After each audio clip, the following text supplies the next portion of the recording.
Have you ever thought about Reddit as a place for the practice of thought leadership? If you're like me, you might not have. Today, I want to explore how thought leadership often starts in unexpected places and how it can lift to you early in your career. My guest today is Dr. Bryan Quoc. He's now a food scientist, a food industry consultant, and the author of 150 food science questions answered.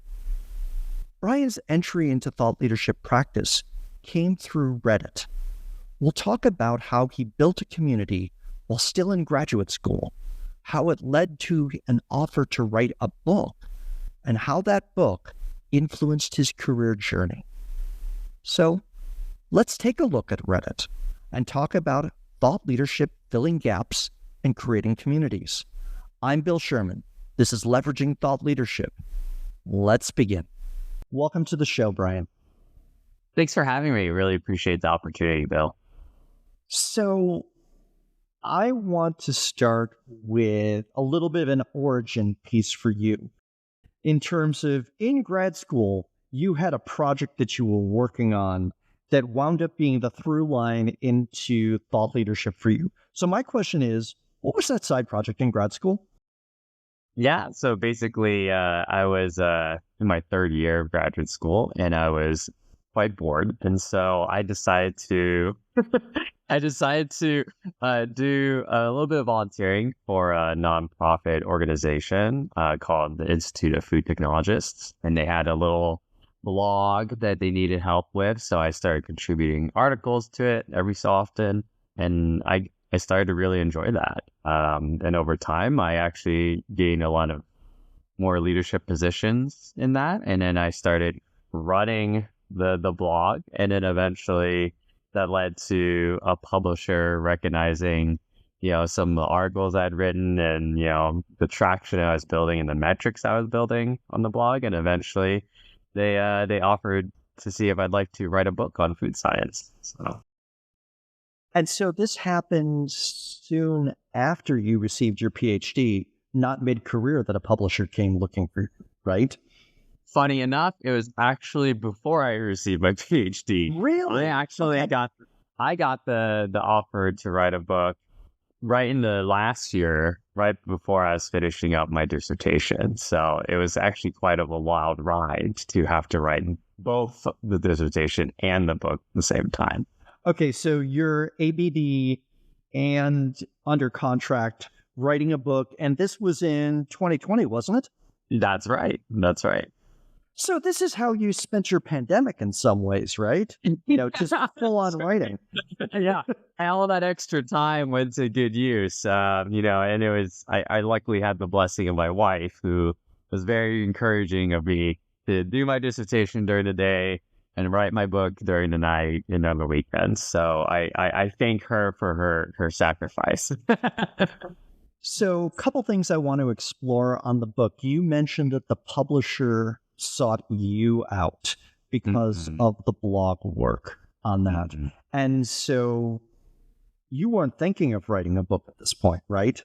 No, I mean, I was really just thinking, oh man, maybe 5-10 years down the line, maybe I have some experience under my belt. I'll pitch something, maybe, give it a try, the good old college try. But yeah, just out of the blue, they found the blog. They saw that I was, building up quite a bit of an audience because I was, optimizing the blog, and this is all my spare time. I wasn't being paid to do any of this. It's just for fun. This is how bad it was as far as trying to get away from doing the PhD work. And so, yeah, I was doing keywords and all that sort of thing. Well, and I've heard many a story of PhD candidates who have found different ways to distract themselves rather than writing the dissertation. Getting a publisher to pursue them is a new one for me. And my question is, did they have a topic in mind for you, or did they say, hey, we'd like you to write a book? What might you write? Yeah, so they had it structured in a sort of a question, answer, response way, where they had formulated the first 75 questions, kind of gathering it from different surveys, and then for me, I just had to finish the other 75 and answer all the questions that were compiled. So they had a structure in mind, and I think it was based on a outline that they had a lot of success with their previous books. So it was kind of a plug and play scenario. And so in this case, this is a book written for a popular audience, Hmm. and so you entered the world of science communicator and science translator. Was that sort of what you were thinking you'd do post PhD, or? Oh my gosh, I had no idea what I was gonna do. Honestly, it was just kind of playing around with the things I really enjoyed, and I honestly never thought I'd be a writer. I was that kid that really struggled in English class, and I can attest to all my. I'm sure my English teachers are surprised that I have even written a book. So it wasn't on my radar, but you know, over time you realize there are a lot of skills that you can build up if you just apply yourself. And that was one of the things I really developed was as I was writing more blog articles and really getting into the nuance of like, how do I translate this information that's very verbose, very technical, and turn it into something that's readable. It became sort of a craft I developed. And it really started with me trying to explain things to my wife. She's not a scientist, she's a psychotherapist. And she has a strong humanities background. She loves reading.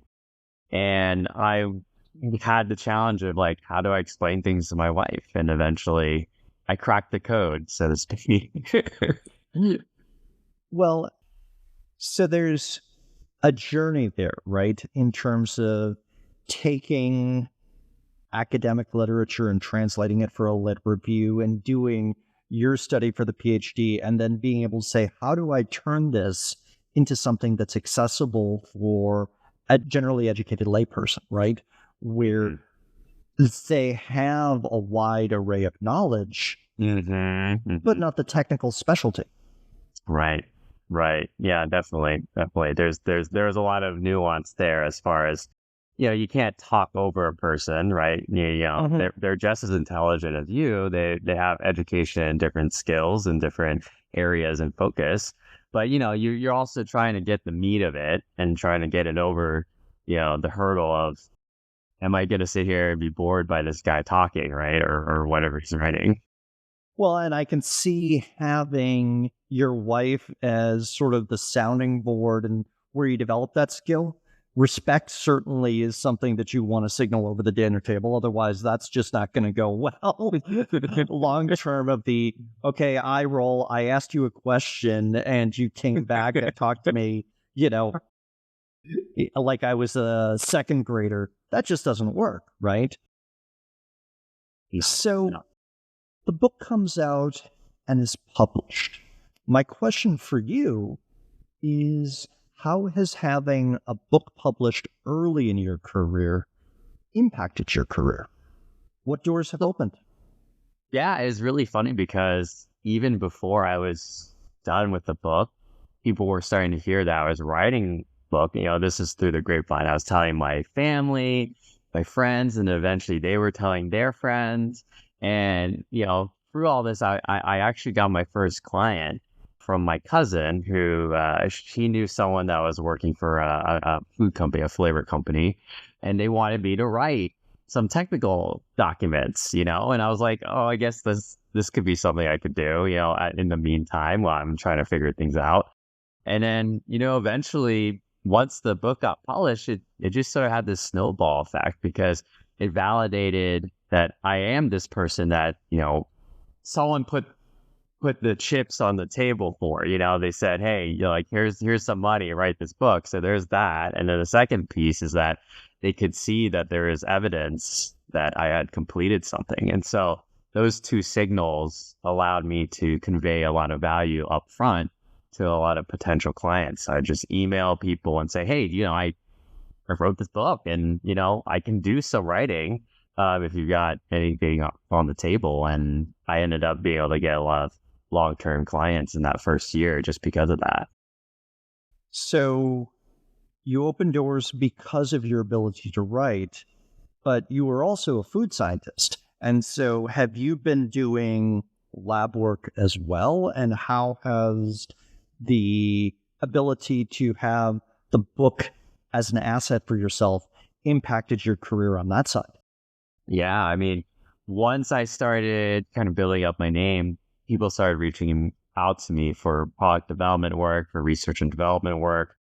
And somehow it was the fact that I had this knowledge base, but also that I could convey it and explain it, that became really valuable because people didn't want to work with someone that was going to, use a lot of terms or be very technical and get into the weeds. They wanted someone that could explain things quickly and succinctly. And I was able to do that because it was just sort of a natural way of speaking. I just learned that was just the way I know how to translate things. And so people became more comfortable with the types of projects I could pitch. I'd say, hey, let's work on this. Like, I can do this. I can develop this product. This is how I'm going to do it in very layman's terms. And they'd be like, oh, sure, that sounds great. There's a lot of opportunity there. And so it was being able to deliver a lot of information in a very short amount of time in my proposals, in, the small communications, in the emails, over meetings, and just make people feel really comfortable about the fact that they're in good hands because, I wasn't trying to speak over them. I wasn't trying to, over communicate. I was just trying to get as much information as possible so that they could do what they do best, which is the business side, the marketing side, whatever it was. If you're enjoying this episode of Leveraging Thought Leadership, please make sure to subscribe. If you'd like to help spread the word about our podcast, please leave a 5-star review at ratethispodcast.com/LTL and share it with your friends. We're available on Apple Podcasts and on all major listening apps, as well as thoughtleadershipleverage.com/podcasts. So let me ask you this question. If that opportunity on the book hadn't come while you were working on your dissertation, how do you think your career would have been different? I probably wouldn't be where I'm at right now. I don't know if I would be able to do this consulting, this one-man show. I think I would have probably had to find a job or a position because I wouldn't have been able to easily and quickly deliver, that signaling, that messaging of this guy knows his stuff. And credibility. So it was a early career enhancer for you. Oh, absolutely. It was a catalyst for a lot of new opportunities. It just kept snowballing, like the more credibility I built, the more clients I had under my belt, people began saying that I could do what I said I did, and there'd be testimonials coming out of the wazoo, and just because of having that book under my belt, it just caught it all together. So that's a great setup for the question I want to ask you in terms of when did you realize you were practicing thought leadership and getting pulled into this world? Yeah, I think what happened was after I got my book published, it was crickets all around. So there wasn't a whole lot of the interest came through that sort of word of mouth, but it didn't come through any, active marketing or anything like that. And Good Morning America wasn't calling you for a spot. Yeah. No, none of that. No news coverage, right? And so it dawned on me that I needed to amplify the message myself, right? And so I started actually reading up about books on thought leadership and about guerrilla marketing and building up a platform and that sort of thing. And I experimented with a lot of different avenues and different approaches. I started with social media. Everyone starts with social media, right? Yeah, it's a low risk, low cost of entry. Exactly. But I am terrible at, I don't like to post photos. I have no clue how to build a story with very, 6-second segments. It's not my thing. But you would be the ideal person to be taking pictures of food in restaurants and then explaining what we're seeing, right? And from a food science perspective, that would be a totally different sort of food Instagram influencer perspective. That's funny. Yeah. I mean, my wife kept pitching it because we would just sit down and have dinner, at a restaurant. She said, you should really post this on your Instagram. And I'm just thinking like, it's just not in me, and I think it would have been a real uphill battle to like to turn my personality into something that was presentable and would actually return on the investment of time and energy. And from a thought leadership perspective, I often think about a 2x2 matrix. One, what modalities are easy for you and hard for you? Okay. And so if Instagram is a hard modality for you, the other axis is where's your audience? If your audience were there and that were the way that you had to reach them, then you find a way.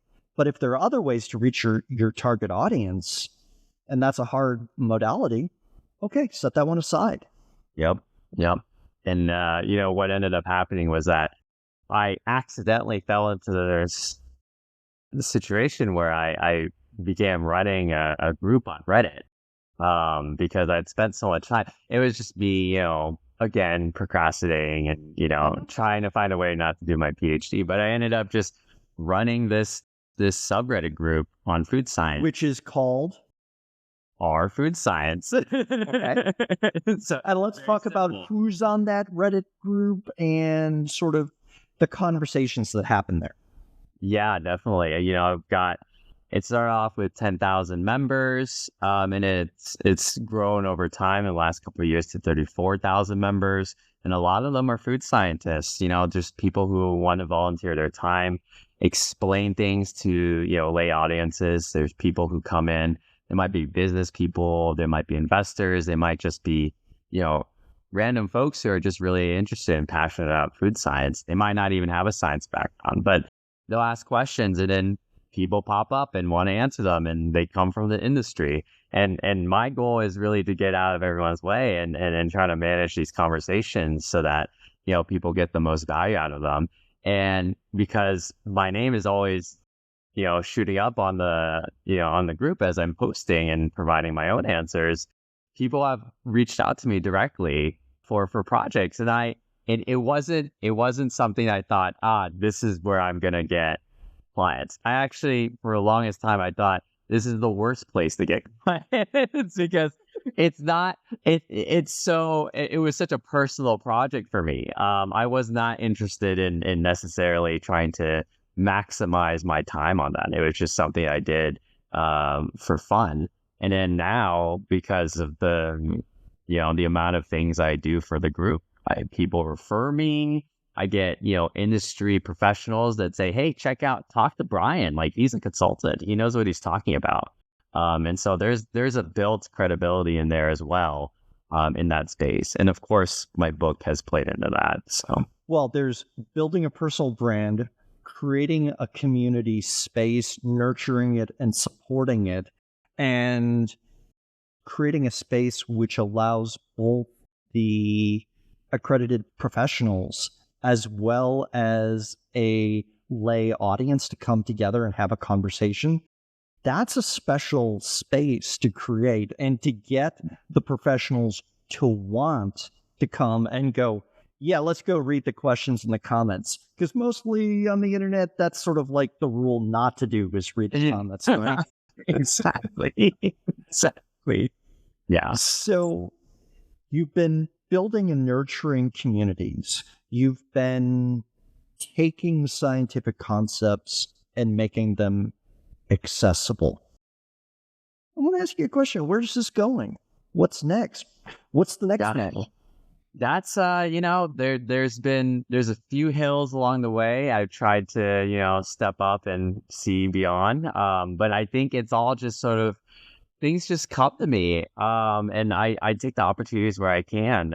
Ultimately, for example, I'm talking to this filmmaker who he's won an Emmy in the past, and he's really interested in doing a documentary about flavors, and I'm like, yes, please. Like that. I love that because I'm I'm in that space. I want to convey that to a general audience. And, it might, who knows what will come out of it, but for me, it's just about the creativity and the adventure of trying to do, this work of being this independent consultant and creating a message and creating these stories for people.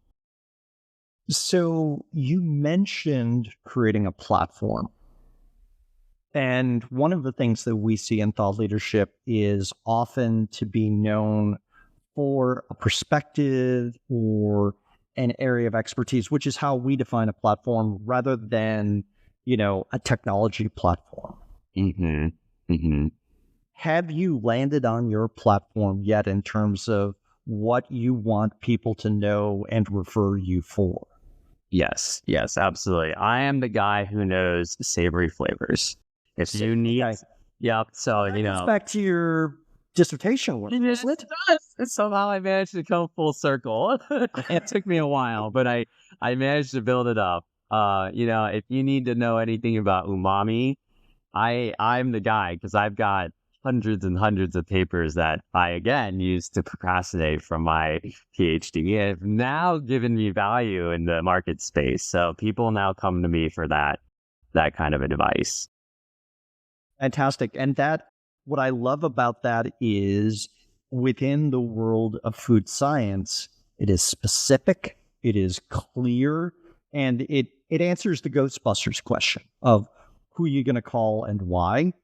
And this is why I pick up the phone to talk to Bryan rather than one of 100 other food scientists. Yep. Absolutely. So is there a cookbook in your future? Gosh, I've been playing around with the idea.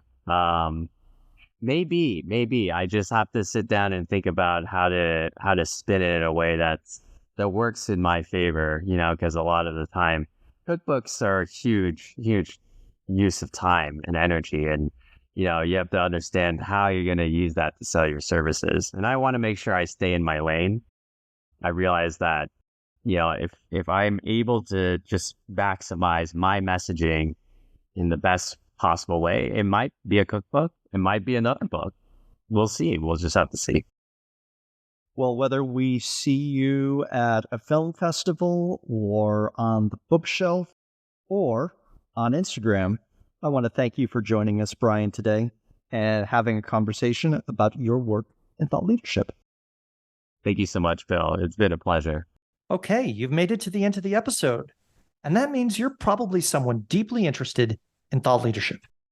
Want to learn even more? Here are 3 recommendations. First, check out the back catalog of our podcast episodes. There are a lot of great conversations with people at the top of their game in thought leadership, as well as just starting out. Second, subscribe to our newsletter that talks about the business of thought leadership. And finally, feel free to reach out to me. My day job is helping people with big insights take them to scale through the practice of thought leadership. Maybe you're looking for strategy, or maybe you want to polish up your ideas, or even create new products and offerings. I'd love to chat with you. Thanks for listening.